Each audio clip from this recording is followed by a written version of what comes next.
Let's be real.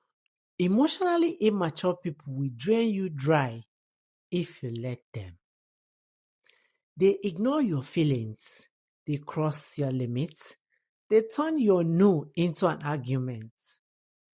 And here is the truth. If you don't set boundaries with them, they will own your energy, your mood, your peace of mind, and even your life. So today I will show you step by step on how to set strong boundaries with emotionally immature people. Not just theory, but practicals, words, actions, and strategies that will protect your peace. Stay with me and watch to the end because the last step is the one most people skip, and it's why they stay trapped in toxic relationships, friendships, and circles. Step 1: recognize their tactics. The first step to set boundaries with emotionally immature people is to recognize their tactics. First, you need to recognize how emotionally immature people operate. They use guilt trips. They throw tantrums. They give you silent treatments. They twist your words. For example, if you say, I can't come out tonight, I have work tomorrow, they reply with, oh, I guess you have more important thing to do with your time. I guess I don't matter to you anymore. That's not love. That's manipulation. If you don't see the game, you will keep playing it and always losing. Step 2: detach before you speak. When you set a boundary, never go in heated. Emotionally immature people feed on reactions. The calmer you are, the less power they have. So instead of saying, why don't you ever listen? You keep it short and neutral. I'm not available for this right now. Have you noticed the difference? One is emotional fuel, the other is a locked door. Part 3: use clear, simple language.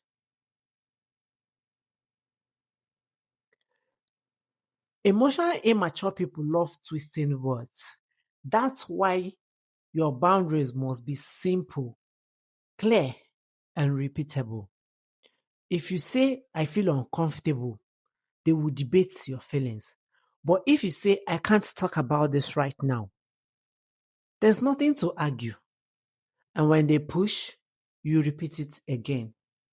Calm, word for word. Brutal truth: boundaries aren't about them understanding, they are about you being consistent. You need to be consistent with your words. Part 4: expect pushback. Here is the part people don't like hearing.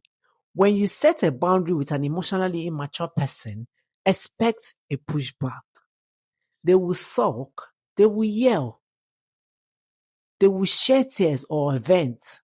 Why? Because you've changed the rules of the game.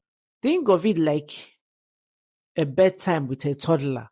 The first night you enforce bedtime, the tantrum is loud.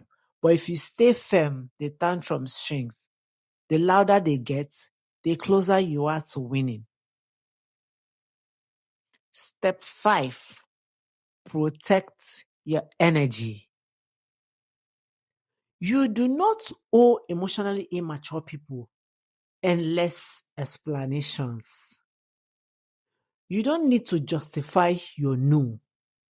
If they drain you, limit contact. If they press too hard, reduce what you share. And when necessary, use what's called the gray rock method. Give bland, boring, minimal responses until they stop feeding on your energy. The truth is, if someone keeps burning you, stop handing them matches.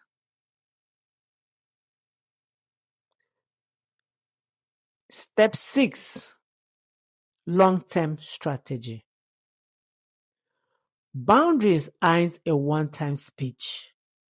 They are a lifestyle. You enforce them again and again, not to punish others, but to protect your peace of mind.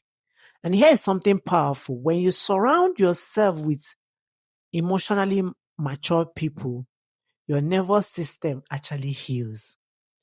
You regulate by connection. So while you're setting boundaries, build a circle where boundaries are respected without question, not just building relationships to set boundaries. Setting boundaries with emotionally immature people isn't cruelty, it's self preservation.